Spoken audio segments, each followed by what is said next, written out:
නමෝ තස්ස භගවතු අරහතු සම්මා සම්බුද්දස්ස. ඒ භාග්‍යවත් වූ අරහත් වූ මහා කරුණික වූ අපගේ ගෞතම සම්මා සම්බුදුරජාණන් වහන්සේට නමස්කාර වේවා. සාදු සාදු සාදු. අප කාගේත් කල්යාණ මිත්‍ර ගුරු දේවෝත්තම පරම පූජනීය පින්වත් ලොකු ස්වාමීන් වහන්සේ නිදුක්ඛ නිරෝගව දීර්ඝායුෂ සම්පන්නියම ලබත්වා. සාදු සාදු සාදු. පූජනීය ගරුතර මහා සංඝරත්නයන් අවසරයි. වාසනාවන්ත සදහවත් පින්වතුනි, තමන්ගේ හිත්වල ඇති කරගත යුතුම අදහසක් පින්වතුනි, මම දම්පැන් පූජා කරන කෙනෙක් වෙනවා කියන අදහස. මොකද්ද? මම දානි දෙන කෙනෙක් වෙනවා. මම පරිත්‍යාග කරන කෙනෙක් වෙනවා. මා සතු දේවල් අනිත් අයගේ සැපේ පිණිස, අනිත් අයගේ සුවය පිණිස අත්හරින්න පුළුවන් කෙනෙක් වෙනවා මම. බුදුරජාණන් වහන්සේ වදාළා නේද? ගිහි ජීවිතය ගත කරන ශ්‍රාවකයා නිවසේ වසනකොට එයා ඉන්න ඕන කිව්වා. විගත මල මච්චේරේන චේතසා අගාරං අජ්ජවසති. මසුරුකම දුරු කළ හිතින් ග්‍රහ ජීවිතේ වසන්න ඕන. හේතුව ග්‍රහ ජීවිතයක වාසය කරන කෙනෙකුට මසුරුකම හටගන්න ගොඩක් දේ පසුබිම් තියෙනවා. තමන් හම්බ කරන ධනය, තමන්ගේ මහන්සිය, තමන් ගොඩනගාගත්තු දේවල්, ඒව සම්බන්ධයෙන් කෙනෙකුට මසුරුකමක් හටගන්න බැරිද? ඕනේ තරම් මසුරුකම් හටගන්නවා. ඒ මසුරුකම පරිහරණය කරනකොට තමන්ගේ ධනවස්තුව ඒවා සම්බන්ධයෙන් ඇති වෙන ලෝභී හැඟීම මිනිසෙකුට තියෙනවා. හැබැයි බුදුරජාණන් වහන්සේ වදාලා තමුන්ගේ ජීවිතේ යහපත කැමති කෙනා ඒ මසුරුකම අතහැරපු හිතින් ඉන්න ඕන. මසුරුකම අල්ලගන්නෙත් කොතනින්ද? හිතින්. මසුරුකම අතාරින්න තියෙන්නෙත් හිතින්. මසුරුකම අත්හැරලා වාසය කරන්න ඕන. මුත්තචාගෝ, අතහරින්න පුළුවන් හිතක් හොඳට පවත්වන්න ඕන. පයත පානි, දම්පැන් පූජා කිරීම පිණිස අවස්ථාවක් ලැබෙනම් මට කියලා දානයට අත හොදගෙන ඉන්න ඕන. දාන සංවිභාග රතු, දානේ පූජා කරන්නට ආසාවෙන් ඉන්න ඕන. ආන්නේ විදිහට කෙනෙක් වාසය කරනවා නම් බුදුරජාණන් වහන්සේ වදාලා යාච යෝගෝ, එයාගේ ළඟට තව කෙනෙකුට ඉල්ලගෙන ඉන්න සුදුසු ආකාරයෙන් ඉල්ලගෙන ආවොත් එහෙම යමක් ලබා දෙන්න බැඳී ඉන්න කෙනෙක් බවට පත් වෙනවා නම්, ඉතින් මේක මිනිසෙකුගේ ජීවිතේ දුෂ්කර දෙයක් තමයි. දම්පැන් පූජා කරන හිත. නමුත් දුෂ්කර වුණත් පින්වතුනි, දානය කියන එක අපි පුරුදු කළ යුතුයි. හේතුව දානය කියලා කියන්නේ දානං සත්පුරුෂ පඤ්ඤත්තං, සත්පුරුෂයෝ ප්‍රශංසා කරන දෙයක්. පණ්ඩිත පඤ්ඤත්තං, නුවණැත්තෝ පණවන දෙයක්. සත්පුරුෂයෝ ප්‍රශංසා කරන දෙයක්, නුවණැත්තෝ පණවන දෙයක් මේ ජීවිතේ කරන්න ලැබෙනවා කියලා කියන්නේ කොච්චර දෙයක්ද? සත්පුරුෂ නුවණැත්තෝ ප්‍රශංසා කරන දාණය සමහරු ගණන් ගන්නෑ. දාණය බැහැර කරනවා. එයා හිතනවා දන් දෙනවා කියලා කියන එක නිෂ්ඵල දෙයක්. අපි හම්බ කරේ අපිට කන්න. අපි හම්බ කරේ අපට සතුටු වෙන්න. එයා තමන්ගේ ධනයට, තමන්ගේ වස්තුවට ලෝභ කරනවා. ඒ ලෝභ කරන කෙනාට කියනවා මසුරුකම් කරනවා කියලා නේ. බුදුරජාණන් වහන්සේ දේශනා කළා නවේ කදරියා දේවලෝකං වජන්ති. එසේ මසුරුකම් කරන කෙනාට මරණින් මත්තේ කවදාවත් දෙව්ලොවක යන්න ලැබෙන්නේ නැහැ. බාලාහවෙන් අප්පසංසන්ති දාන. ඇත්තෙම නුවණමද බාලයෝ දානය කියන එකට ප්‍රශංසා කරන්නේ. දීරෝචතානං අනුමෝදමානෝ. නුවණැත්තෝ තමයි දානයක් මානයක් පූජා කරන්නේ, දානය අනුමෝදන් වෙන්නේත්. තේනේව සෝ හෝති සුඛී පරත්ත. ඒ නුවණැත්තා ඒ තුලින්ම සැපයටපත් වෙනවා. ඉතින් එහෙම එකක් දානය කියලා කියන්නේ. දානය කියන දේ සම්බන්ධයෙන් පින්වතුනි අපිට වැටහෙන ආකාරයෙන් හිතන්න ගියොත් නම් නාන ප්‍රකාරයවත් හිතට නැගෙන්න පුළුවන්. අද කාලේ දම්පැන් පූජා කිරීම ගැන නොයෙකුත් මතවාද පැනලා කියලා තියෙනවානේ. සමාජයේ එක එක්කෙනා එක එක ආකාරයෙන් කතා කරනවානේ. නමුත් අපි බුදුරජාන් වහන්සේ සරණ ගියපු ශ්‍රාවක ශ්‍රාවිකාව විදිහට අපිට වටින්නේ මොකක්ද? එක එක්කෙනාගේ මතද බුදුරජුන්ගේ අදහසද? බුදුරජාන් වහන්සේගේ අදහස. භාග්‍යවතුන් වහන්සේ නිරතුරු වර්ණනා කළා දම්පැන් පූජා කිරීම. ඒ නිසා අද දවස ආරම්භ කරනකොටම පින්වතුන්ලා තමන්ගේ හිත ඇතුලේ අදහසක් ඇති කරගන්න මම දම් පූජා කරන කෙනෙක් වෙනවා. ඒතර පින්වතුන්ලට අවස්ථාවක් ලැබෙන හැම මොහොතකම පින්වතුන් දම් පූජා කරන්න. සතෙකුට කන්න දෙන්න ලැබුණොත් ඒ වෙලාවේ සතාට කන්න දෙන්න. ගෙදරට මිනිස්සෙක් ආවොත් එහෙනම් මේ මිනිස්සයාට කනවද බොනවද කියලා අහලා ගෙදර තියෙන දෙයකින් කෑමක් බීමක් දෙන්න. අපි තුමු කන්න බොන්න කැමති නැති මිනිස්සෙක් ඉන්නවා කියලා අහලා තේ එකක් දෙන්න. අපි තුමු ඒකට අකමැති මිනිස්සෙක් ඉන්නවා කියලා ඒ මිනිස්සට වතුර වීදුරුවක් හරි දෙන්න. අන්න එහෙමයි අපි දානේ පුරුදු කරන්නේ. ඉතින් දානේ කිව්ව ගමන් බහූතරයක් අය හිතනවා මේ දානේ කියලා කියන්නේ සල්ලි වියදම් වෙන ලොකු මහා සංකීර්ණ එකක් කියලා. එහෙම එකක් නෙමෙයි. Taman තව කෙනෙකුට දීම පිණිස හිතින් අදහසක් ඇති කරගෙන සිටීම. අද ඉගෙන ගන්න කතාවලින් පින්වතුන්ට ඒක හොඳට තේරෙයි. අද මේ දේශනාවට දායකත්ව දරනු ලබන්නේ පින්වත් අමරසිරි රාජකරුණා පියාණන් දයා වනිගසේකර මෑණියන් විසින් උදම්මිට වේයන්ගොඩ පදිංචි ඒ පින්වතුන්ලා තමයි ධර්ම දානය සිද්ධ කරන්නේ. අද ඒ පින්වතුන් එක දිගටම ධර්ම දානය කරන තුන්වෙනි දිනේ. මේ දවස ආරම්භ කෙරෙද්දීම කෙරෙන උතුම් ධර්ම දේශනා මාලාවට ඒ පින්වතුන්ලා මීට පෙර දිනේ දෙකේදීම දායකත්ව දරුවා. අද දවසේත් ධර්ම දානය සිද්ධ කරනවා. තමන්ගේ ආදරණීය දියණිය වන සරෝජා රාජකරුණා දුවට මේ සියලු පුණ්‍ය ධර්මයන්ගේ ආශිර්වාදයෙන් සියලු සෙත සැලසේවා කියන ප්‍රාර්ථනාවෙන්. පින්වතුනි අපගේ භාග්‍යවත් බුදුරජාණන් වහන්සේ දඹදිව් තලයේ වැඩ ඉඳලා ලෝකයට යහපත පිණිස ශ්‍රී සද්ධර්මයේ දේශනා කරලා ඒ මහා ගෞතම බුදුරජුන් පිරිනුවම් පා වදාළට පස්සේ මගධ දේශයේ මචල කියන ගමේ මෝරිය කියලා බමුණෙක් වාසය කළා. මේ බමුණට මෝරිය කියලා කියනවා මෞර්ය කියලා තියෙනවා. මේ බමුණෙක් වාසය කළා මචල ගමේ. හරි ශ්‍රද්ධාවන්තයි. බොහෝම සදහැසිතින් මෙයාගේ පුරුද්දක් තිබුණා දිනපතා දම් පූජා කිරීම. හැමදාම දානි පූජා කරනවා මොනවා හරි දානයක් පූජා කරනවාමයි. ඒකටම හරියන භාර්යාවක් මෙයාට හිටියා සේනානී කියලා. තමන්ගේ සේනානී කියන බිරිඳත් එක්ක මෝරිය බ්‍රාහ්මණය දම්පැන් පූජා කරගෙන ශ්‍රද්ධා සිතින් වාසය කරනකොට මේගොල්ලන්ට යම් ධන හානියක් සිද්ධ වුණා. ඒ ධන හානිය හේතු කරගෙන දානෙ දෙන්න මේ තිබුණු හැකියාව ගොඩාක් දුර්වල වුණා. දැන් ඒ කාලේ බැංකු නෙවෙයි තිබුණේ. ගෙදරනේ ධනෙ එකතු කරන්නේ. අනේ ධනෙ තියෙන ගබඩ ඇරලා බලද්දි සල්ලි නැහැ. සේනානි බිරිඳ මෝරිය බමුණ ළඟට ඇවිල්ලා කිව්වා අනේ ස්වාමී අපිට තිබ්බ කොහොම ධන සම්පත් ඉවර වෙලා නොවේ. ආයෙනම් දන් දීලා හමාරයි කිව්වා. එතකොට මෝරිය බ්‍රාහ්මණයා මූණේ ඉරියව්වක්වත් වෙනස් නොකර කියනවා සොඳුර වස්තුව නැහැ කියලා හිතන්න එපා. අපිට වස්තුව නැහැ අපිට සල්ලි නැහැ කියලා හිතන්න එපා. අපි දානේ දෙන එක නවත්තන්නේ නැහැ කියලා හිතන්න. අපිට සල්ලි නැහැ අයියෝ අපිට වස්තුව නැහැ අයියෝ කියලා හිතන්න එපා. අපි කල්පනා කළ යුතු දේ තමයි දානේ දෙන එක නවත්තන්නේ. ආන්න ඒක හොඳට හිතේ තියාගන්න.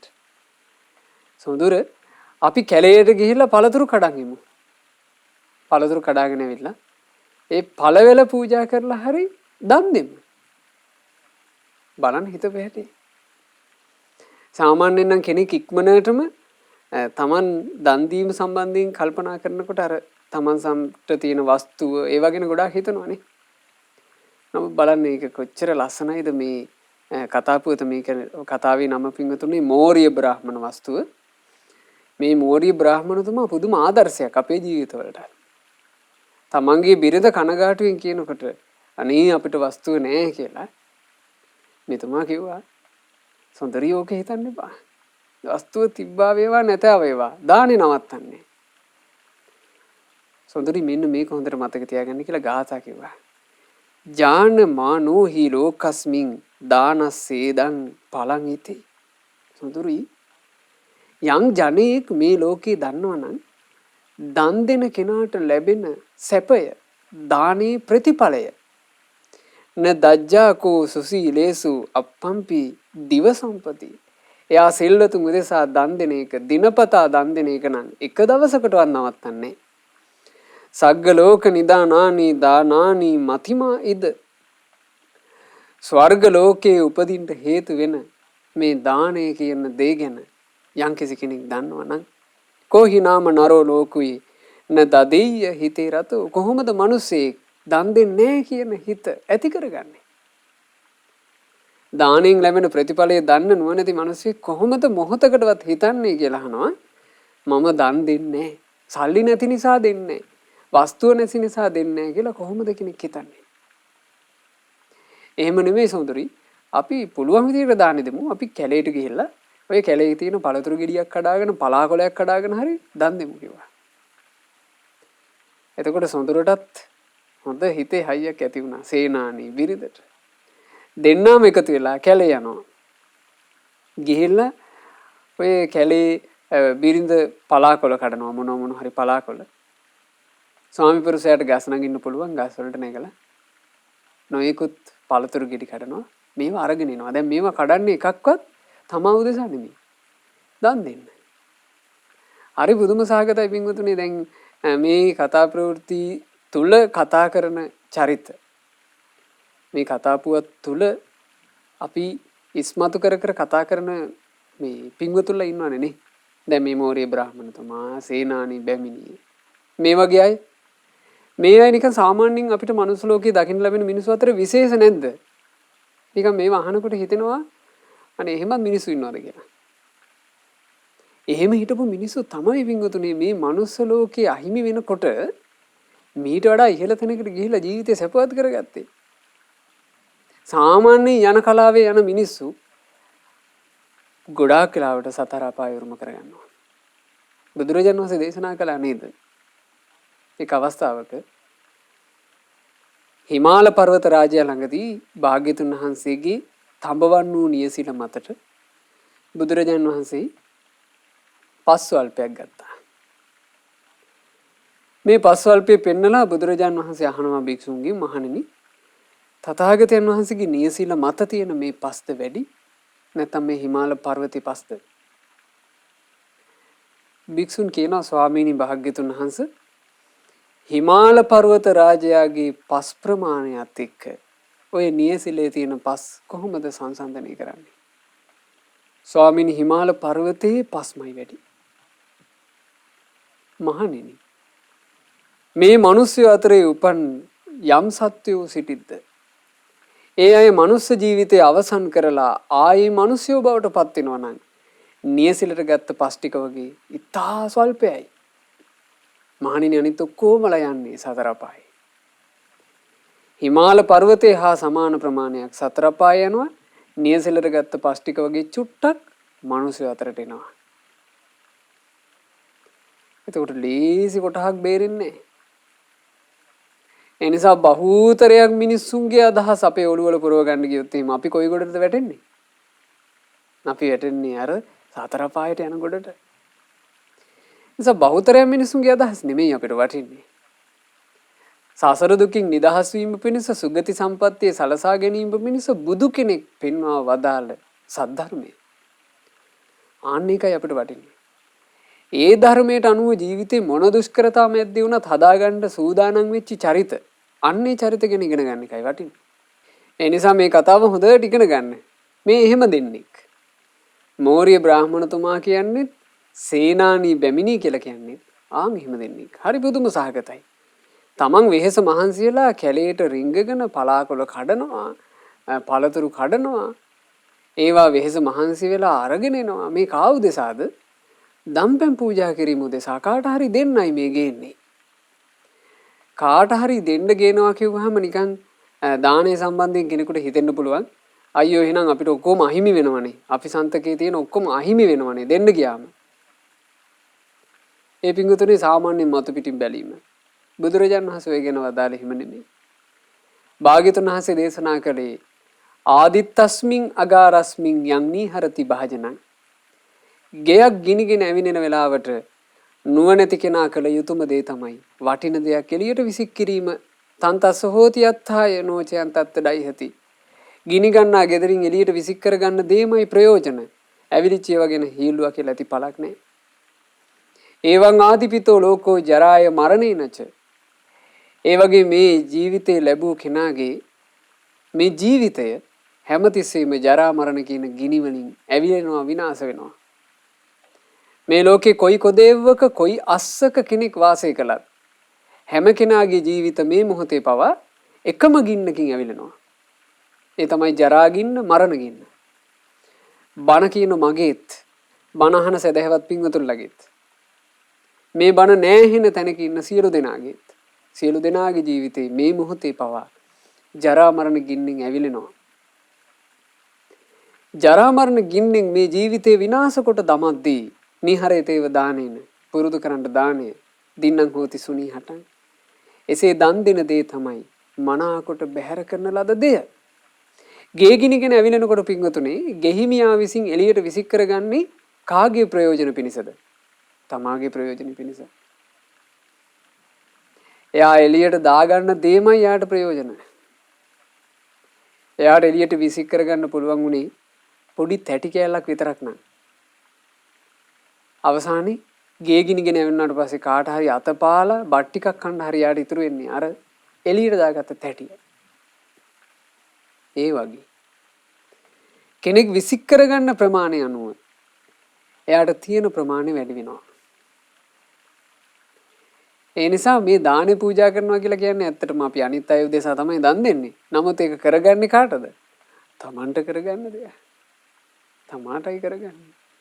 දාන අතරේ අග්‍රම දාණය තමයි පින්වතුනි ධර්ම දාණය. අපි ධර්මයේ තව කෙනෙකුට දෙනවා. ධර්මයේ තව කෙනෙකුට දෙනවා කියලා කියන්නේ ඒක ඇත්තටම අපිට කරගන්න සංග්‍රහයක්. අපි ඔබට දහම් කතාව කියලා දෙනකොට සදහැවත් පින්වතුන්ලා ධර්ම දාන දායකත්ව දරනකොට ඇත්තෙම ඒ පින්වතුන්ලා මේ අති දුක්ඛිත සංසාරයේ යරි ධර්මයේ ලැබෙන ප්‍රතිපදාවකට පිළිපන්නා. ධර්මය අහිමි වෙන්නේ. අද මේ ධර්ම දානය කරන එකේ වටිනාකම මේක පින්වතුනේ අපිට කවදාවත් සසරේ ධර්මය අහිමි වෙන්නේ. අපි සංසාර දුකින් නිදහස් කරවන, අපිට අපේ සත්පුරුෂ ගුණ දියුණු කරගන්න උපකාර වෙන, අපට සුගති රැකවරණ සලසා දෙන ධර්මය අහිමි වෙන්නේ නැහැ. මේ ධර්මයේ දන් දෙන පිනේ අනුහසින්. ඒ නිසා ඒක එහෙම තේරුම් ගන්න. ඒක එහෙම තේරුම් ගත්තාම තව තවත් සන්තෝෂයෙන් පින්වතුනි මේ දානය කියන එක කරන්න පුළුවන්. ඒ නිසා ඇත්තම දානය කියලා කියන්නේ තමා උදෙසා කරගන්න, තමාගේ රැකවරණය. අපි අද යමක් ඇතුව ඉපදිලා ඉන්නවා නම් පින්වතුනි, අපි එසේ උපන්නේ පෙර ජීවිතවල අපි දන් දීපු නිසා. ඒක අපි හොඳට අඳුනගත්තොත් අපි මේ ජීවිතේ දානි පුරුදු කරනවා. ඒ දානි පුරුදු කිරීම හේතු කරගෙන මතුමත්තේත් සැපේටමපත් වෙනවා. ඒ නිසානේ බුදුරජාන් වහන්සේ එක කාලයක ලොකු දුර්භික්ෂ සමයක් පැමිණුණා.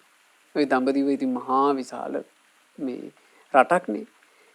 ඒ දඹදිව එක එක ප්‍රදේශවලට කලින් කාලට දුර්භික්ෂ හටගෙන තියෙනවා. එහෙම දුර්භික්ෂ හටගත් අවස්ථාවක ඒ මිනිස්සු සලාක වලින් කියනවා යැපෙන්නේ. ඒ කියන්නේ රජයෙන් ඒයට කැම ටිකක් දෙන්නේ පොඩි තුණ්ඩුවකට. තුණ්ඩුවකට මහා ගොඩක් දෙන්නේ නැහැ. දැන් ගෙදර 4 දිනක් නම් ඉන්නේ. ඒ 4 දෙනා වෙනුවෙන් තුණ්ඩු 4ක් තියෙනවා. තුණ්ඩු 4 ගිහින් දුන්නාට පස්සේ ඒ තුණ්ඩු 4ට තමයි රජයෙන් කැම දෙන්නේ. එහෙම මිනිස්සු සෑහෙන අමාරුවෙන් හිටපු කාලයක්. බුදුරජාන් වහන්සේත් 500ක් භික්ෂු සංඝයා වහන්සේත් මේ දුර්භික්ෂ කාලේ මේ ගමට පිණ්ඩපාතේ වැඩියනේ. ඒ පිණ්ඩපාතේ වැඩම කරනකොට නිගණ්ඨ නාථපුත්ත හිටියේ ඒ සමීපෙට වෙන්නේ. නිගණ්ඨ නාථපුත්ත කල්පනා කළා බුදුරජාණන් වහන්සේට අපහාසයක් කරන්න හොඳ වෙලාවක්.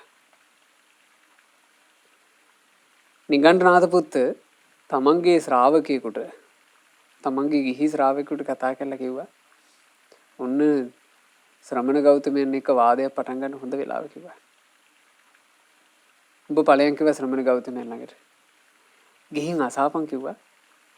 "ඒ ස්වාමීනි ඔබ වහන්සේ මේ දායක පවුල් වලට කරුණාවන්තද?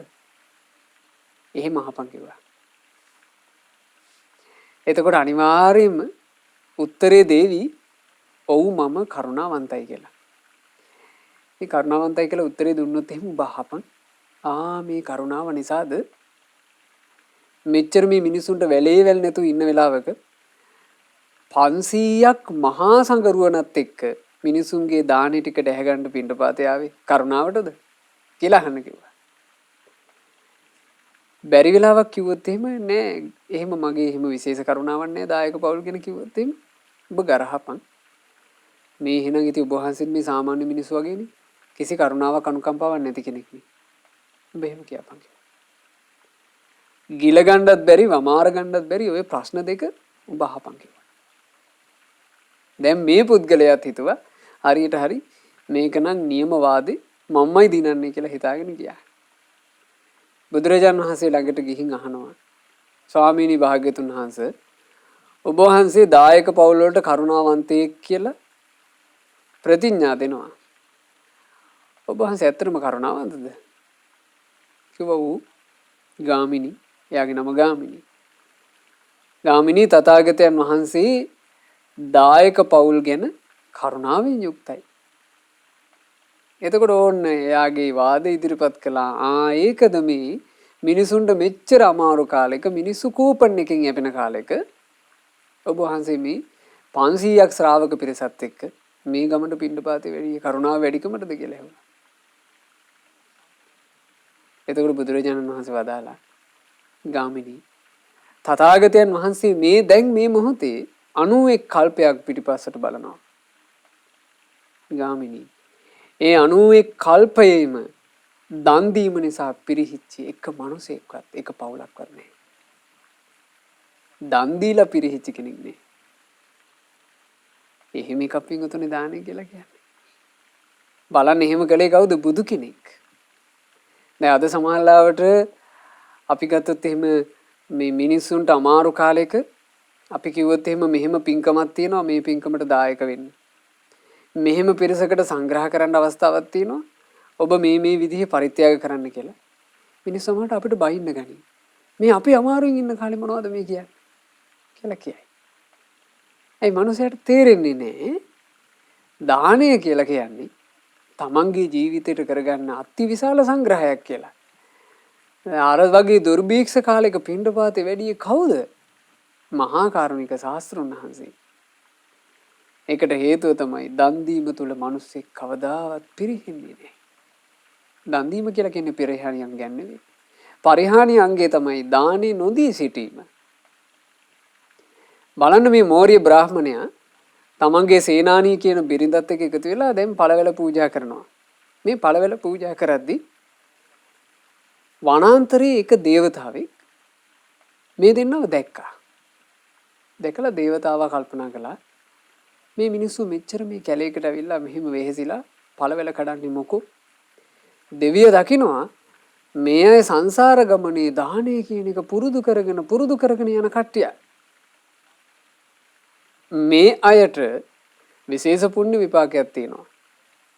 මේ ජීවිතේ හොඳට දන් දෙන්න මේ අයට පිනක් තියෙනවා. මං උපකාර කරන්න ඕනේ.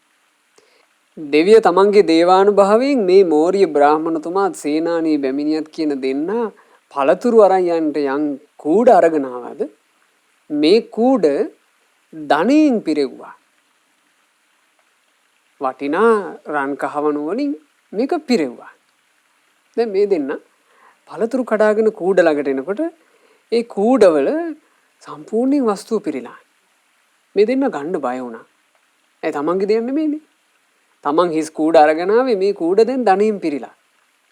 ගන්න බය වුණා. බය වෙලා මෝරිය බ්‍රාහ්මණතුමා කිව්වා සොඳුරි මේවා අපිට අයිතිව නෙවෙයි. මේ කොහෙන්ද මේ වස්තුව ලැබුණේ? එතකොට අර දේව පුත්‍රයාට පෙනී හිටින්න සිද්ධ වුණා. ඇයි දැන් මේ දෙන්න මේක අරගන්නේ? එතකොට දේව පුත්‍රයා පෙනී හිටියා. පෙනී හිටලා කිව්වා බ්‍රාහ්මණ ඔය වස්තුව ඔබ උදෙසා ලබා දෙන ලද්දේ මමයි. ඔය වස්තුව ලබන්න ඔබ සුදුසුයි. එතකොට මෝරිය බ්‍රාහ්මණතුමා වැඳගෙන අහනවා දෙවිය අපි සාමාන්‍ය මිනිස්සු. අපි මේ කැලේට ආවේ යම් කිසි පළතුරක් කඩාගෙන අරගෙන ගිහිල්ලා ඒ පළතුරු පූජා කරලා මේ පිනක් රැස් කරගන්න අදහසින් අපි මේ මහා ධන සම්පත් බලාපොරොත්තු වෙන්නේ. ඔබ දැන් අපිට එකපාර ධනෙ දෙනවා. ඔබ අපට ධනෙ දෙන්නේ අපේ කවර ගුණයක් දැකලාද? එතකොට ඒ දේව පුත්‍රයා කියනවා අතීත පුවතයි. දෙවියන්ට දකින්න පුළුවන්නේ. දෙවියා කියනවා කස්සපේ ලෝක පජ්ජෝතෝ සම්බුද්ධේ පරිනිබ්බුතේ. බ්‍රාහ්මණ මේ මහා භද්‍රකල්පේ තුන්වෙනුව ලෝකේ පහළ වුණා. කාශ්‍යප රහත් සම්මා සම්බුදුරජාන් වහන්සේ ලෝකේ එළිය කරමින් වැඩ ඉඳලා ඒ කාශ්‍යප බුදුරජාන් වහන්සේ පිරිනුවම් පෑවා. ඒ පිරිනුවම් පෑවට පස්සේ ඒ බුදු සසුනේ පිළිවෙත් පුරන එක මහෝත්තම රහතන් වහන්සේ නමක් වනාන්තරයේ වැඩ වාසය කරනකොට හොර මුලකට අහු වුණා. මේ භික්ෂුන් වහන්සේගේ ළඟ තිබුණේ ටිකක් වටින පහේ සිවුරක්. අර හොර මුල මේ භික්ෂුවගේ සිවුරු අඳන ඔක්කොම හොරු පැහැරගත්තා. දැන් මේ රහතන් වහන්සේට සිවුරු අඳින්න නැතුව ගියා. තමන් වහන්සේගේ සිවුරු අඳින්න නැතුව යෑම නිසා ඒ රහතන් වහන්සේ තමන් වහන්සේගේ ශරීරය වසා ගැනීම පිණිස වනයේ තිබුණු කොළ අතු පොතු වගේ එකතු කරලා යම් වැස්මක් හදාගත්තා. පොඩි ඇඳුමක්. උන්වහන්සේ එය තමයි තමන් වහන්සේගේ ශරීරය දවටාගෙන හිටියේ. දවසක් ඔබට ඒ රහතන් වහන්සේව දකින්න ලැබුණා. රහතන් වහන්සේ දැක්ක ගමන් ඔබේ හිතේ මහා සංවේගයක් හටගත්තා. ඒ සංවේගයෙන් යුක්තව බ්‍රාහ්මණය ඔබ ඒ භික්ෂුන් වහන්සේ උදෙසා සිවුරක් පූජා කළා. උදේට සිවුරක් සකස් කරලා ඒ රහතන් වහන්සේට සිවුරක් පූජා කළා. සිවුර පූජා කොට උන්වහන්සේ ඒ සිවුර පොරවාගෙන වඩින හැටි ඔබ බල බලා සතුටුනා. ඔබේ අරහත් භික්ෂුවට දානෙත් පූජා කළා. බ්‍රාහ්මණ ඔබේ කරගත් පිනේ විපාකේ විදිහට තමයි අද ඔබ උදෙසා මේ උදව්ව කරන්නට මට සිත් පහළ වෙන්නේ.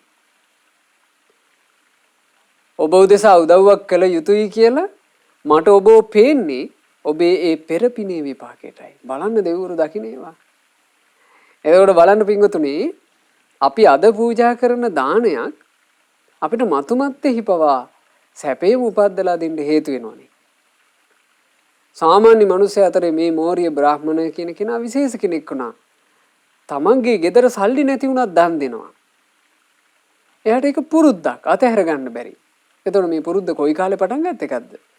මේක කාශ්‍යප බුද්ධ කාලෙත් තිබිලානේ. ඉතින් මේ මෝරිය බ්‍රාහ්මණතුමාත් සේනානී බැමිණියත් බොහෝම සතුටටපත් වෙලා දේවපුත්‍රයා විසින් දීපු ධනයත් තමන්ගේ නිවසට අරගෙන ගිහිල්ලා ඒ ධනයෙන් ජීවිත කාලේ පුරාවටම දම්පැන් පූජා කළා.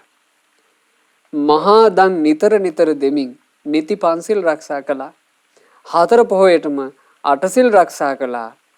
මරණින් මත්තේ ඒ දෙදෙනාම දෙව්ලොවේ මහා දේව සම්පත්තියෙන් යුක්තව උපත ලැබුවා කියලා තමයි මේ කතා පුවත අවසන් වෙන්නේ. ඒ කතාවේ අවසානයේ විදිහට සද්ධර්මාලංකාරයේ හරි වටින අවවාදයක් කරනවා. ඒවන් නිහීනාපි ධනේන සන්තෝ.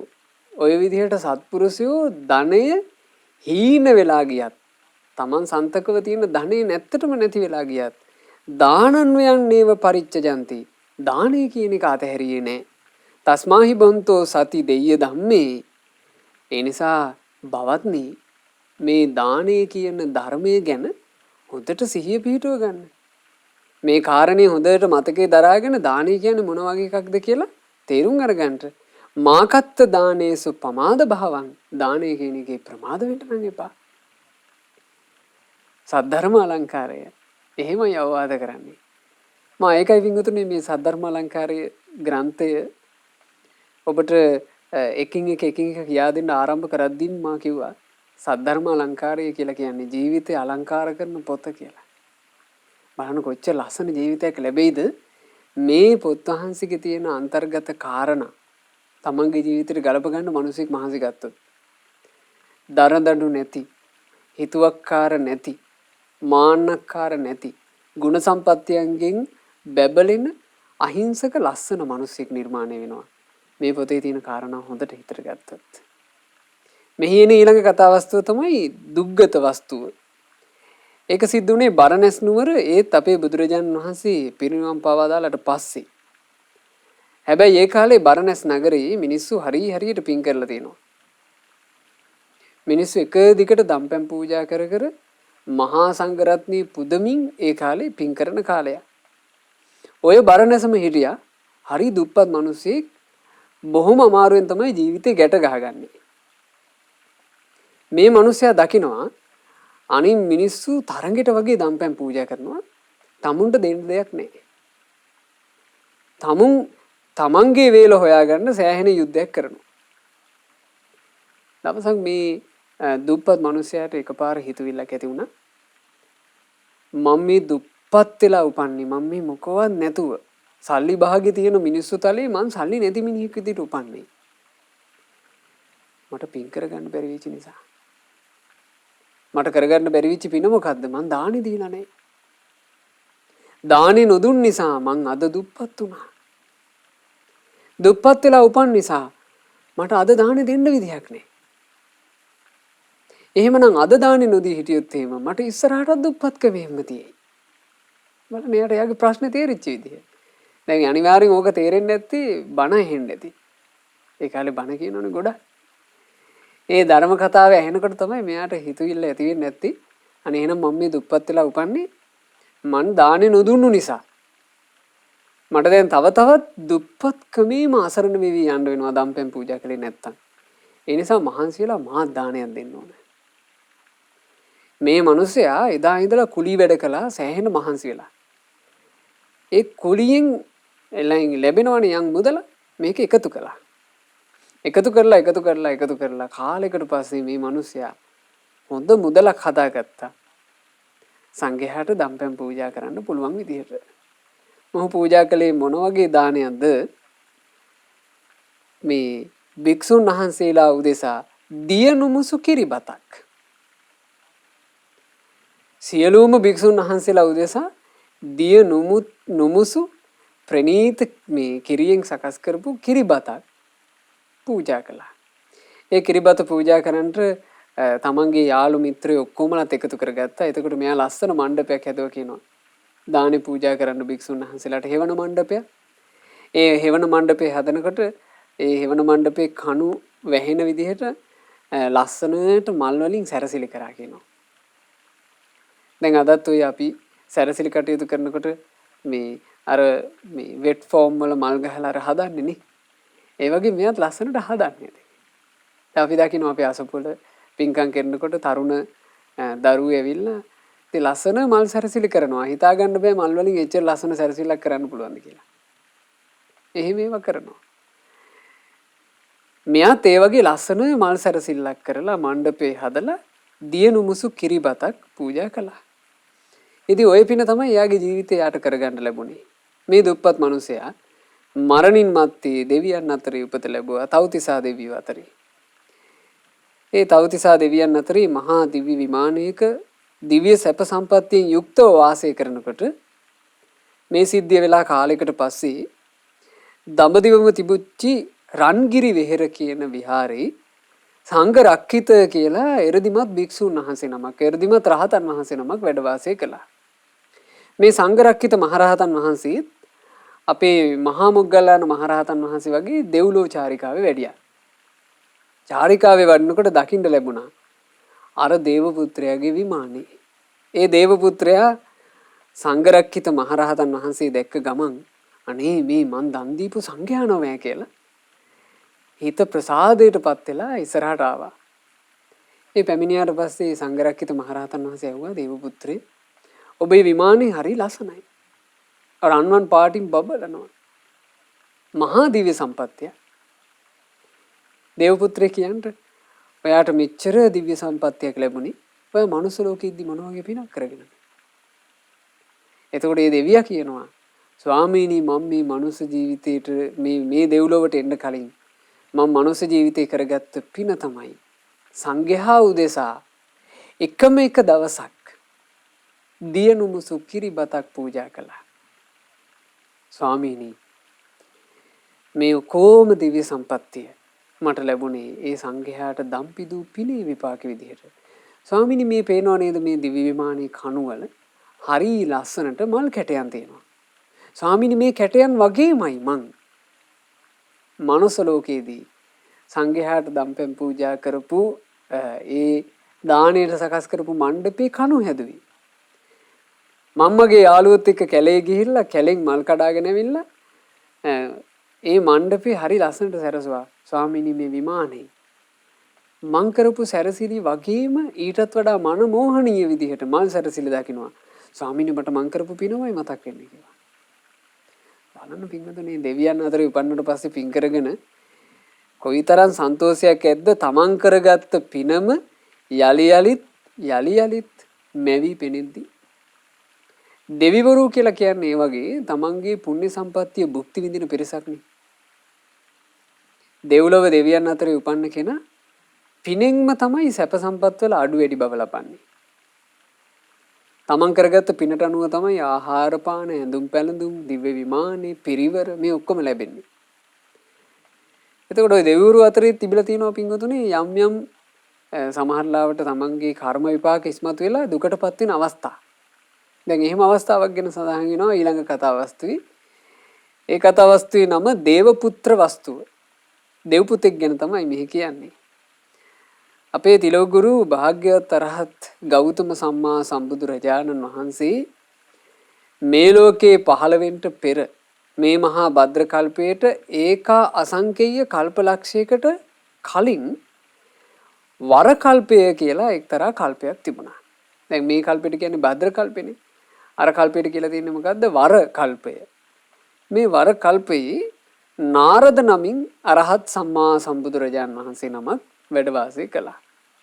ඒ නාරද බුදුරජාණන් වහන්සේ දඹදිව වැඩ වාසය කරනකොට දඹදිවට සමීපම රට විදිහට මුහුදෙන් යම් කොටසක් වෙන් වෙලා මේ ලංකා භූමියත් ඒ කාලේ තිබිලා තියෙනවා. එතකොට අපිට තේරෙනවා ඒකෙන් මේ පොළොව සකස් වීම කියන එක, පෘථිවිය සකස් වීම කියන එක ගොඩාක් වෙලාවට හැම කල්හි එකම විදිහකට වගේ තමයි වෙන්නේ. ඒ කාලේ ලංකාවට මොකක්ද කියලා තියෙන්නේ? රත්නදීප. ඒ කාලේ කියපු නම තමයි කියනවා රත්නදීපය. මේ රත්නදීපයේ මේ සිදුවීම සිද්ධ වෙන කාලේ මහා නියං සායක් තිබිලා තියෙනවා.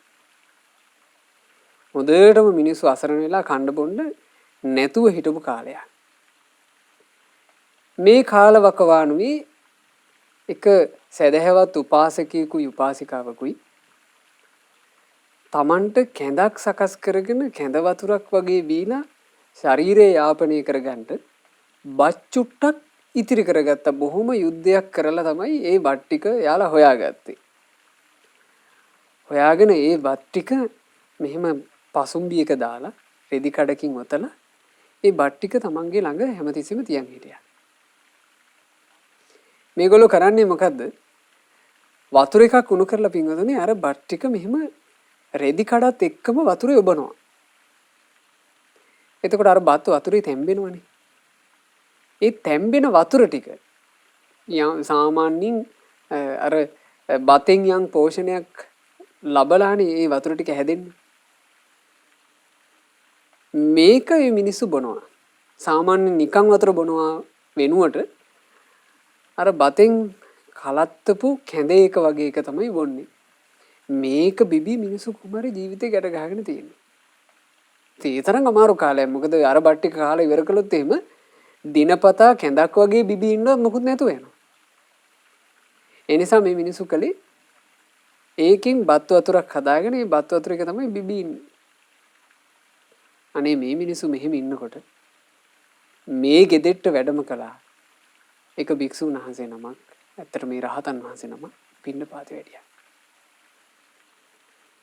ඒ උත්තමයන් වහන්සේ පිණ්ඩපාතේ වඩිනවා දැක්ක ගමන් මේ දෙන්න කල්පනා කළා අපිට මේ මහා සංගරුවන දකින්න ලැබීම කොයිතරම් ලාභයක්ද මේ වගේ කාලයක. අපිට මේ කාලේ සංඝයා හොයාගෙන ගිහිල්ලා දාන දෙන්න විදිහක් නැහැ. අපිට දෙන්න දෙයක්වත් නැහැ.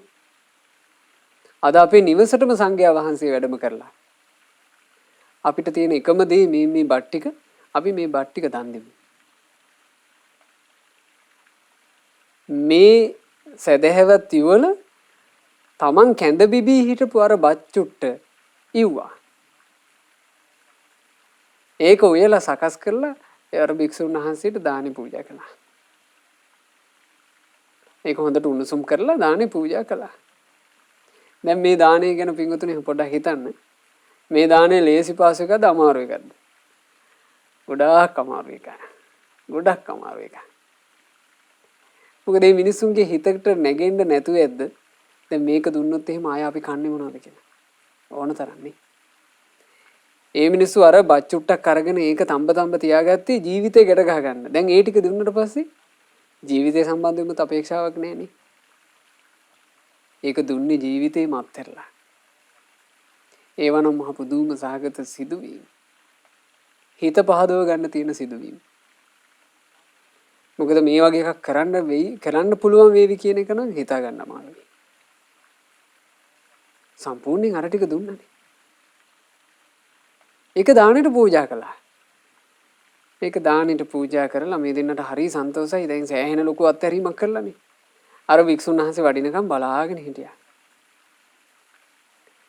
බලාගෙන ඉඳලා ඒ භික්ෂුන් වහන්සේ නොපෙනී ගියාට පස්සේ ආයෙමත් දෙන්න ඇවිල්ලා තමන් අර භික්ෂුන් වහන්සේ උදෙසා දාණය සකස් කරපු ඒ බත් මුට්ටිය බත උයාපු මුට්ටිය හොදලක මේ මුණින් නවලා තියන්නම් කියලා බත් මුට්ටිය දිහා බැලුවා. බැලින්නම් බත් මුට්ටියේ බත් එකක්ම තියෙනවා. දැන් මේ අය පූජා කළා. පූජා කළා වුණාට මේ බත් මුට්ටියේ බත් එකක්ම තියෙනවා. මෙයාට හිතා ගන්න බෑ. මේ බත් එක දැක්ක ගමන් මේ දෙන්න බත් චුට්ටක් බෙදාගත්තා කන්න. බෙදාගත්තට අර මුට්ටියේ මට්ටම නැතුව යන්නේ. සමහරවල් ගොඩාක් මේ සිදුවීම කියවලා බලනකොට අපිට තේරෙන්නේ අර භික්ෂුන් වහන්සේට යම් එ르දිමේ හැකියාවක් තිබුණාද මන්ද. අර බත් ඉවර වෙන්නේ. තමන් වහන්සේට දානේ පූජා කරපු මේ මිනිස්සුන්ට විශේෂ පුණ්‍ය විපාකයක් ලැබුණා. ඒ මිනිස්සුන්ගේ නිකන් අద్භූත බත් මුට්ටියක් සකස් වුණා. ඒ බත් මුට්ටියෙන් මේ මිනිස්සුන්ට ඕන තරම් බත් කන්න පුළුවන්. ඒ බත ඉවර වෙන්නේ. මේ විස්තරය තියෙනවා. ඒ කාලේ මිනිස්සු තමන්ගේ මේ ගමේ හිටපු අනිත් මිනිස්සුන්ටත් කතා කර කර අතර බත් මුට්ටියෙන් ආහාර පාන දුන්න කියනවා. ඒ දුර්භීක්ෂ කාලේ සියලු දෙනාට ජීවිතේ ගැට ගහ ගැනීම පිණිස අර දීපු එකම එක දාණය උපකාර වුණා. ඒ භික්ෂුන් වහන්සේ රහතන් වහන්සේ අර ලැබිච්ච දානේ පාත්‍රෙත් අරගෙන එක රුක්සෙවණකට තමයි ගියේ දානේ වළඳන්න. ඒ රුක්සෙවණට ගිහිල්ලා පින්වතුනි මේ ඒ කාලේ තිබුණු බත ගැන අපිට තේරෙන්නේ යම් බෙරි බතක් තිබිලා තියෙන්නේ. ඒ බෙරි බත නිසා මේ බත නිකන් අර පිඩු හදලා තමයි වළඳලා තියෙන්නේ. ගුලි ගුලි හදනවා. දැන් මේ වික්ෂුන් වහන්සේත් බත් ගුලි ගුලි හැදුවා. මේ බත් ගුලි සකස් කරලා මේ රහතන් වහන්සේ වළඳන්න පටන් ගත්තා. රහතන් වහන්සේ දානේ වළඳනකොට මේ රහතන් වහන්සේ දන් වළඳන දෙස ගහේ උඩ ඉඳලා බලාගෙන ඉන්නවා රුක්ෂ දේවතාවා. නෑ රුක්ෂ දේවතාවෙක් කියලා කියන්නේ ගොඩාක් ආනුභාව සම්පන්න කෙනෙක් නෙවෙයි. ආනුභාවයෙන් හීනයි. බොමස්ත දෙවි කෙනෙක් නේ. හැබැයි මේ දෙවියෝ බලාගෙන ඉන්නවා මේ ගහේ පසකට වෙලා අර භික්ෂුන් වහන්සේ දානේ වළඳනවා. මේ දෙවියාට ඒ ආහාර වැළඳීම ගැන ගිජුකමක් හටගත්තනේ. ඒ ගිජුකම හටගන්න හේතුව ඒ වෙනකොට ඒ දෙවියාට ආහාර ලැබීමේ පින ගෙවි ගිහින් තිබුණා. දිව්‍ය විමාන තියෙනවා. හැබැයි මේ දිව්‍ය විමානේ දිව්‍ය භෝජන නැහැ. බලන්න දෙවිවරුන්ට වෙන දේවල්. Tamanට විමානේ තියෙනවා, දිව්‍ය වස්ත්‍ර තියෙනවා, දිව්‍ය පිරිවර ඉන්නවා, භෝජන නැහැ. මොකක් හරි කර්ම විපාකයක් දෙවියාට වැඩ කළා. Tamanට භෝජන ලැබෙන පින නැතුව ගියා. භෝජන නැතුව යම් පිපා මේ බඩගින්නකින් තමයි දෙවියා හිටියේ. එතකොට දෙවියාට දකින්න ලැබෙනවා භික්ෂුන් වහන්සේ නමක් වළඳනවා.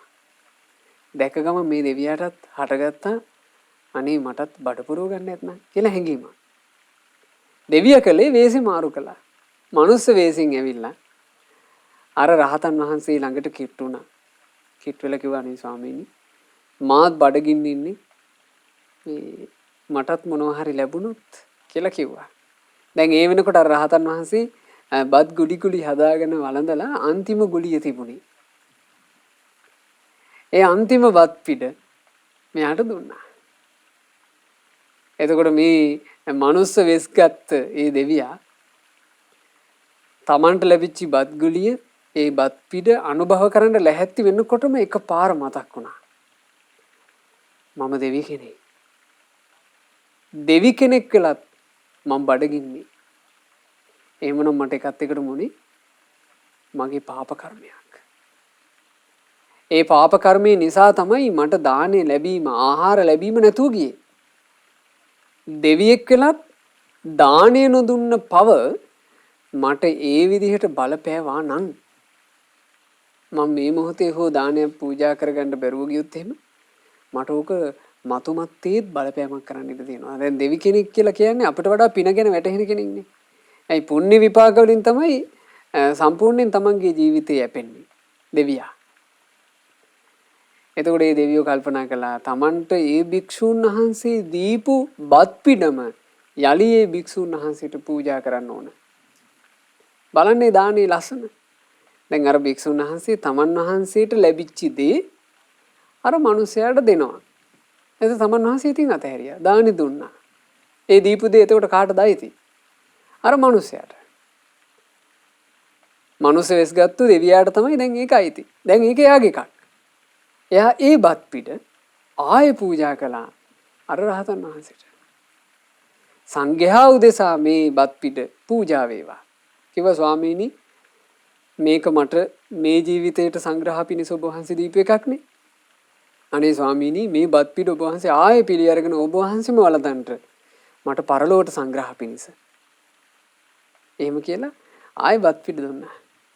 එතකොට ඒ රහතන් වහන්සේ අනුකම්පාවෙන් ඔහු බලාගෙන ඉද්දීම අර බත් පිට වැළඳුවා. හරි පුදුම සහගතයි පින විපාක දෙන විදිහ. දානමය පින විපාක දෙන විදිහ. එසැනින් ඒ මොහොතේම පෙරපසු නොවි අර දේව පුත්‍රයාගේ රුක්ෂයේ තියෙන දිව්‍ය විමානයේ සම්පූර්ණයෙන්ම භෝජනයෙන් පිරී ගියා. ඒ දේව පුත්‍රයා සැපයටපත් වුණා. ඉතින් ඔය දානය ඒ දේව පුත්‍රයා ඒ ජීවිතේ රැස් කරගත් එකක්. ඔය විදිහට දානමය පිනෙන් සැපයටපත් වෙලා ඕක සිද්ධ වුණේ මේ මහා භද්‍ර කල්පයට ඒකාසංකේය කල්පලක්ෂයකට පෙරනේ නාරද බුදුරජාණන් වහන්සේගේ ශාසනයනේ. පින්වතුනි මේ මහා භද්‍ර කල්පයට කල්ප ලක්ෂයකට පෙර පියුමතුරා පදුමුත්තර නමින් අරහත් සම්මා සම්බුදුරජාණන් වහන්සේ නම පහළ වුණා. ඒ බුදුරජාණන් වහන්සේ පහළ වෙච්ච සමයේ මොහු උපන්න මේ දෙවියා බරණැස් නුවර ඉපදිලා දේව කියන නමින් ඔහු ඒ ජීවිතේත් ගොඩාක් පින් කරගත්ත කෙනෙක් බවට පත් වුණා. හොඳට දම්පැන් පූජා කළා, තෙරුවන් සරණේ පිහිටලා හොඳට පින් කළා. ඉතින් එහෙම පින් කරගෙන පැමිණිලා මේ මහා භද්‍ර කල්පේ අපගේ ගෞතම රහත් සම්මා සම්බුදු රජාණන් වහන්සේ පහළ වෙලා බුදුරජාණන් වහන්සේ ශ්‍රී සද්ධර්මයේ දේශනා කරලා පිරිනුවම් පා වදාළට පස්සේ හැබැයි බුදුරජාණන් වහන්සේගේ සම්බුද්ධ ශාසනය හොඳට පවතින කාලේ දඹදිව බුදු සසුන හොඳට පවතින කාලේ ඔහු උපන්නා සැවැන්නුවර මේ දෙවුරන් විහෙරට සමීප තැනක ඉපදිලා භික්ෂුන් වහන්සේලා නිතර දකින්න ලැබෙන පරිසරයක ඉපදිලා අවුරුදු 7ේදී මේ පුංචි සිඟිත්තාට හිතෙනවා මහාන වෙන්න. අවුරුදු 7ේදී පැවිදි වුණා. අවුරුදු 7ේදී පැවිදි වෙලා එක බණ පදයක් එක දහම් දේශනාවක් අහනකොට අවුරුදු 7ේදී අරහත්ත්වයටපත් වුණා. මේ රහතන් වහන්සේ තමන් වහන්සේට මෙච්චර පහසුවෙන් අරහත්ත්වයටපත් වෙන්න හේතු වෙච්ච පින මොකද්ද කියලා හොඳට කල්පනා කරලා බැලුවා. එතකොට ඒ උත්තමයන් වහන්සේ දකිනවා නාරදෝ කිර සම්බුද්ධෝ පුබ්බේ ආසි නරුත්තමෝ මීට බොහෝ ඈත අතීතයේ නරෝත්තම වූ නාරද නමින් සම්මා සම්බුදුරජාණන් වහන්සේ නමක් පහළ වුණා. ලෝකං දුක්ඛා පමුච්චෙන්තු දදන්තෝ අමතම් පදං. මේ ලෝක සත්‍යව දුකින් ඈතර කරවමින් ඒ උත්තමයන් වහන්සේ ඒ නරෝත්තම බුදුරජාණන් වහන්සේ මිනිසයාට අමෘත පදයේ දන් දුන්නා. ඒ අමෘත පදයේ දන් දෙන කාලේ සුදින්නම් මේ තදා දානං මාත්‍ය දාණය හොඳට අරගත්තා. සුසුතං ධම්ම මුත්තමං ආසාවින් මාත් බණ ඇහුවා. දුක්ඛ සන්තං අකාසහං තස්ස කම්මස්ස වාහසා. මේ ජීවිතේ මෙච්චර පහසුවෙන් දුක් අවසන් කරන්න මට පුළුවන් වුණේ එදා ආසාවෙන් බණ ඇසූ නිසා. බලන්න එතකොට නාරද බුදුරජාන් වහන්සේගේ ශාසනයේ ඒ කාලේ අර රුක්ෂ දේවතාවෙක් කියලා භික්ෂුවකට දානි චුට්ටක් පූජා කරගත්තනේ. ඒ භික්ෂුවට දානි පූජා කරපු කතාවේ බලන්න භික්ෂුන් වහන්සේම Tamanට දීපු බත් පිට ආයේ පෙරලා ඒ භික්ෂුන් වහන්සේට දීපේ කන්නේ කලේ. පුංචි දානය. ඒ දානි පූජා කළා. ඊළඟට ඒ කාලේ බණත් අහලා තිනවා. බණ පදත් ඇහුවා. මේ පින්කම් දෙකේම විපාකේ Tamanට මේ ගෞතම සාසනේ විපාක දුන්නා නේද කියලා ඒ රහතන් වහන්සේ දැක්කා. දැකලා ඒ රහතන් වහන්සේ ඒ කාලේ මිනිසුන්ට ධර්ම දේශනා කරනකොට විශේෂයෙන් කිව්වා කියනවා කාරණා දෙකක්. පින්වතුනි හොඳට දන් දෙන්න. දානය කියලා කියන්නේ ඔබේ ජීවිතය සපවත් කරන එක. පින්වතුනි හොඳට බණ අහන්න. බණ ඇසීම කියලා කියන්නේ ඔබේ ජීවිතය සපවත් කරන එක. ඔය දෙකම නිතර කිව්වා කියනවා. ඇයි එහෙම කියන්නේ? ඒ උත්තමයන් වහන්සේ තමන් වහන්සේගේ පූර්ව ජීවිතේ දකින්නකොට පේනවා තමන් දන් දීපු පින තමන්ට සංසාරේ ගොඩක් උදව් කළා. තමන් බණ අහපු පින තමන්ට සංසාරේ ගොඩාක් උදව් කළා. ඉතින් මේ කතා පුවත ඉවර වෙනකොට සද්ධර්ම අලංකාරයේ මෙන්න මේ විදිහේ ලස්සන අවවාදයක් කරනවා.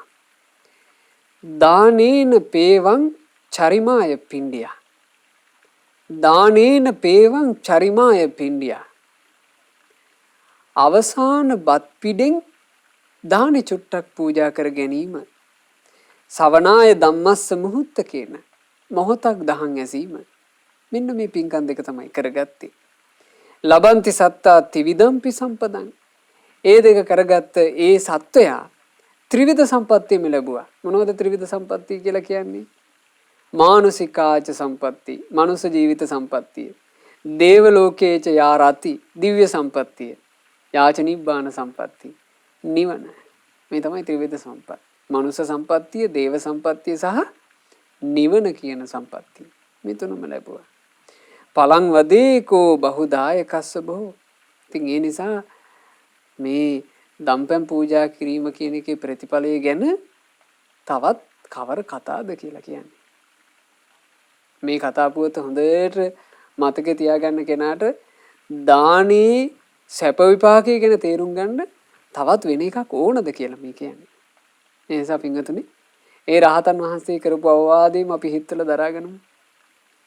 අපේ ජීවිතේ කවදාවත් දම්පැන් පූජා කරන එක නම් නවත්තන්න එපා. ඊළඟට ආසාවෙන් බණ අහන එක නම් නවත්තන්න එපා. හේතුව තියෙන විදිහට දම් පිදීම කියන එක චුට්ටක් හරි දන් දෙනවා කියන එක අපේ ජීවිතේට බොහෝ කල් යහපත පිණිස පවතිනවාමයි. ආසාවෙන් ටික වෙලාවක් හරි බණ අහන එක අපේ ජීවිතේට බොහෝ යහපත පිණිස පවතිනවාමයි. ඒ නිසා පින්වතුන්ලා හැම දෙනාට අපි සියලු දෙනාට ඒ දාන ආදී උතුම් පින්කම් රැස් කරගන්නටත් ඒ වගේම ධර්මය ඇසීමට අවකාශ සැලසුණු මේ ජීවිතේ හොඳට ආසාවෙන් බණපද අහමින් දහන් දෙනුම වැඩි දියුණු කරගන්නටත් වාසනාව ලැබේවා. අපට මේ ගෞතම සාසනයේ ධර්මාවබෝධයෙන් සැනසෙන්න වාසනාව ලැබේවා. සාදු සාදු සාදු. රැස් කරපු සියලු පින් අද ධර්ම දානයේ සිදු කරන පින්වතුන්ලා බලාපොරොත්තු වෙන පරිදිම සරෝජා රාජකරුණා දුවට මේ සියලු පුණ්‍ය ධර්මයෝ අනුමෝදන් වෙත්වා අනුමෝදන් වෙත්වා අනුමෝදන් වෙත්වා.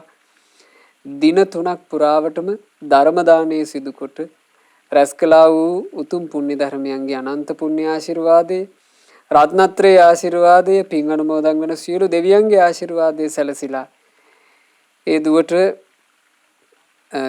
නිදුක් නිරෝග සුවයම සැලසේවා දීර්ඝායුෂ සම්පන්නියම සැලසේවා. ඒ දියණියගේ අනාගත ජීවිතේ ਸਰව ප්‍රකාරයෙන්ම සාර්ථක වේවා, දියුණුවටපත් වේවා, ජීවිතයට යහපත සලසන කලන මිතුරු ඇසුර තව තවත් ලැබේවා.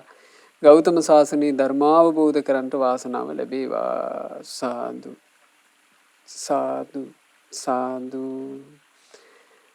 අද දවසේ ධර්ම දානමය වශයෙන් රැස් කළා වූ මේ උදාරතර පින සියලු දෙවියෝ සාදරයෙන් අනුමෝදන් වෙත්වා. පින් අනුමෝදන් වනේ සියලු දෙවියෝ අප හැම දිනාව යෙහින් ආරක්ෂා කරත්වා. සාදු සාදු සාදු. අපගේ ගුරු දේවෝත්තම කල්යාණ මිත්‍ර පරම පූජනීය පින්වත් ලොකු ස්වාමීන් වහන්සේට පින් අනුමෝදන් වෙලා ගුරු දේවයන් වහන්සේ නිදුක්ව නිරෝගව දීර්ඝායුෂ සම්පන්නියම ලබත්වා. සාදු සාදු සාදු. රැස්කල උදාරතර පුණ්‍ය ධර්මයේ අප හැම දෙනා නමින් මියගිය සියලු ඥාති සමූහයාට අනුමෝදන් වෙත්වා. අද ධර්ම දානය සිදු කරන පින්වත් අමරසිරි රාජකරුණා පියාණන් සහ දයාවනික සූරිය මෑණියන් නමින් මියගිය සියලු ඥාතීන්ට පින් අනුමෝදන් ව ඥාතීන්ගේ පරලෝ ජීවිතේ සැපයටම පත් වේවා. සාදු සාදු සාදු. දවස ආරම්භ වෙද්දීම මේ සුන්දර බණපදය සදහවත් පින්වතුන්ලට අහන්න ලැබුණේ උදම්මිට වේයන්ගොඩ පදිංචි පින්වත් අමරසිරි රාජකරුණා පියාණන් සහ දයාවනික සූරිය මෑණියන්ගේ දායකත්වයෙන් ඒ දෙදෙනාටත් ඒ අයගේ ආදරණීය දියණිය වන සරෝජා රාජකරුණා දුවටත් මේ සියලු පින් අනුමෝදන් වෙත්වා.